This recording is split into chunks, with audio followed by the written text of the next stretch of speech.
Assalamualaikum students. So in today's lecture, we are going to discuss the next topic of class first year biology, which is tissue culture. अगर हम इस tissue culture को देखें, we know what is a tissue. Tissues are the group of a cells of same type of a cells makes up a tissue. And culture का normally मतलब होता है कि जो same group of a peoples होते हैं वो कुछ customs को, कुछ beliefs को follow करते हैं और उनको practically apply करते हैं. That is normally a culture. But biologically culture का मतलब क्या है कि आपने टिश्यूज लेने हैं, सेल्स लेने हैं, टिश्यूज या सेल्स लेने हैं and we grow them in an artificial medium. अब ये आर्टिफिशियल मीडियम क्या है? आर्टिफिशियल मीडियम ये होता है कि आप सेल्स ले रहे हो, टिश्यूज ले रहे हो, आपने इनको ग्रो करवाना है. तो ग्रोथ की कुछ रिक्वायरमेंट्स हैं. ग्रोथ के लिए आपको कोई ना कोई न्यूट्रिएंट्स रिक्वायर्ड होंगे, कोई ना कोई substances, for example water, minerals आपको चाहिए होंगे ग्रोथ के लिए. तो आपने वो प्रोवाइड करने हैं सेल्स और टिश्यूज को, जिनको वो यूज करेंगे और ग्रो करेंगे. So medium is actually that solution जिसके अंदर आपने सारे न्यूट्रिएंट्स एंड मिनरल्स प्लेस्ड करने हैं ताकि सेल्स और टिश्यूज उनको ग्रो कर सकें. In most of the cases, in most of the tissue culture जो आपके पास मीडियम होता है that is agar medium. And agar medium is composed of, primarily composed of agarose. अब रीजन क्या है हम एगर मीडियम क्यों लेते हैं? There are two basic reason. The very first reason is कि ये बहुत ही अच्छे तरीके से सॉलिडिफाई हो जाता है, which provides a base for the growth. एक बहुत अच्छी बेस प्रोवाइड कर देता है सेल्स और टिश्यूज को ग्रो करने के लिए.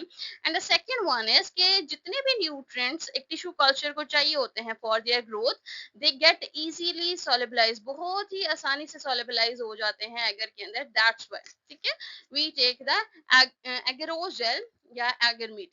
और जब आप इसको सोल्यूशन बना लेते हो, you put them in these dishes and solidify them. Solidify करने के बाद, फॉर एग्जाम्पल अगर हम यहाँ पे देखें, we have done the streaking. Streaking के अंदर आपने फॉर एग्जाम्पल एक बैक्टीरियल स्ट्रेन की स्ट्रीकिंग करवाई है, यानी कि आपने बैक्टीरिया को ग्रो करवाया है. अब ये जो टिश्यू कल्चरिंग है, ये प्लांट्स के अंदर भी होती है और एनिमल्स की भी अंदर भी होती है. We are going to take an example of a plant in tissue culturing. अब यहाँ पर आपके पास ये जो गिवन है दैट इज अ प्लांट. इस प्लांट को आपने लिया. अब इसमें से कोई ना कोई आपने सेल्स या टिश्यूज निकालने हैं. जब हम टिश्यू कल्चर करते हैं, टिश्यू कल्चरिंग करते हैं, तो उस केस में हम वो सेल्स लेते हैं जो कि रैपिडली डिवाइडिंग हो. For example in case of a plant, for example हम मेरिस्टेमेटिक सेल्स लेते हैं. मेरिस्टेमेटिक सेल्स जो हैं वो रूट्स एंड शूट के एंड पे प्रेजेंट होते हैं, जहाँ से रूट्स एंड शूट ग्रो करते हैं. We took the meristematic cells and we put them in an agar medium. Agar medium ने आपने उसको प्लेस कर दिया. एगर मीडियम में जितने भी न्यूट्रिएंट्स हैं वो सारे के सारे सेल्स उनको यूटिलाइज करेंगे एंड ग्रो करेंगे. एंड ग्रोथ के बाद आपके पास there is a very small collection of a cells, और इस कलेक्शन ऑफ अ सेल को हम यूजुअली कहते हैं कैलस. और फिर ये जो कैलस है, it will start rooting. That means the growth of a root. Firstly आपके पास roots grow करेंगी. After that there will be a growth of a shoot. और shooting के बाद जब आपके पास एक बहुत ज्यादा मिनी प्लांट आ जाएगा, मिनी प्लांट मीन्स कि इतना वो साइज में होना चाहिए कि आप उसको एक सेपरेट पॉट के अंदर प्लेस कर सको, या आप उसको फील्ड में बाहर क्रॉप्स में प्लेस कर सको. ठीक है. सो इस मिनी प्लांट को हम कहते हैं plantlets. So that's what it is done in case of a plant tissue culturing. कि आप सबसे पहले डिवाइडिंग सेल्स लेते हो, you grow them and you call it as a callus. A small collection of a cell is known as callus. Then rooting, then shooting, and then there will be a plantlet, and that's what it is done in the tissue culturing. Let's take an example in real कि how tissue culturing is seen in real life. कि आपने एक petri dish ली और इस petri dish के अंदर ये जो आपको छोटे छोटे से डॉट्स नजर आ रहे हैं, these are not actually a dots, these are actually rapidly dividing cells जिनको आपने एक अगर मीडियम के अंदर या किसी और मीडियम के अंदर प्लेस किया है. After some days these small dots are gonna be seen as a collection of a small mass, और इस collection of a mass को हम कहते हैं usually callus. और ये जो कैलस है, then these callus will grow root and then shoot, और विद द टाइम ये आपके पास एक पूरा का पूरा एक प्लांट बना लेंगे, अ वेरी स्मॉल मिनी प्लांट, और उस मिनी प्लांट को हम क्या कहते हैं? Plantlet. So that's how the tissue culturing is done. और जो टिश्यू कल्चरिंग है बेसिकली कि वो एनिमल्स के भी अंदर होती है, बट आप यूजुअली टिश्यू कल्चरिंग देखोगे प्लांट्स के अंदर। रीजन क्या है कि आप मोस्टली टिश्यू कल्चरिंग प्लांट्स के अंदर देखते हो, एनिमल्स के अंदर नहीं। The very first reason is ethical issues. तो एनिमल्स में एथिकल इश्यूज को बहुत ज्यादा होते हैं जिनको डील करना पड़ता है। So scientist prefer plant tissue culturing as compare to animal tissue culturing, along with that कि बहुत ज्यादा लेस टाइम के अंदर आपके पास बहुत ज्यादा प्लांट टिश्यू कल्चर आ जाते हैं as compare to animal tissue culture. और आपके पास प्लेसमेंट के लिए भी, प्लांट की प्लेसमेंट के लिए जगह कम रिक्वायर्ड होती है, एनिमल्स की प्लेसमेंट के लिए आपको जगह ज्यादा रिक्वायर्ड होती है।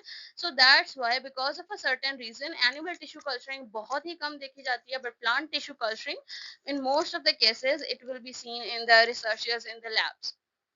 So what actually a plant tissue culture? We took rapidly dividing cells or the tissues, we put them under certain conditions in a desirable medium. और ये जो भी process होगा जिसके अंदर आपने एक medium place करके cells और tissues को growth करवाया है, it needs to be done in a sterile conditions. What is the reason कि हम sterile conditions क्यों maintain करते हैं? Sterile conditions इस वजह से maintain की जाती है कि for example कि अगर कोई बैक्टीरिया या वायरस या किसी भी किस्म का पैथोजन अगर इन टिश्यूज को इन्फेक्ट कर देता है, तो जितना भी आपके ये काम किया है, चाहे जितनी भी केमिकल्स आपने यूज किए हैं, जितनी भी मेहनत आपने की है, वो सब की सब वेस्ट हो जाती है.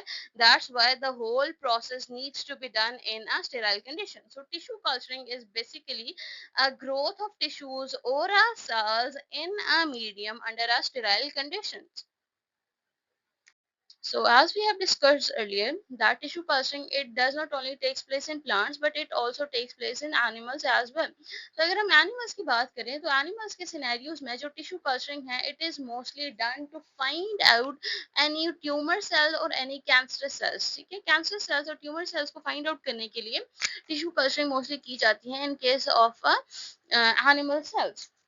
फॉर एग्जाम्पल अगर डॉक्टर कहता है कि इस इंडिविजुअल को ब्लड कैंसर हो सकता है, तो हम क्या करेंगे, उस इंडिविजुअल का ब्लड लेंगे या उसकी सेल लाइंस लेंगे, जो भी उसको कैंसर होगा। फॉर एग्जांपल स्किन कैंसर होगा तो हमें उसकी स्किन की सेल लाइंस लेनी पड़ेंगी। सो हम उसके ब्लड लिया, for example in case of a blood cancer we grow them in an artificial medium, हमने उसकी ग्रोथ करवाई, टिश्यू कल्चरिंग की। एंड टिश्यू कल्चरिंग में हमारे पास ये कुछ एबनॉर्मल सेल्स आते हैं विच इंडिकेट्स कि इस इंडिविजुअल को वाकई ही आपके पास ब्लड कैंसर है। So tissue culturing in case of mostly animal cells वो हम ट्यूमर्स या फिर कैंसर सेल्स को फाइंड आउट करने के लिए करते हैं।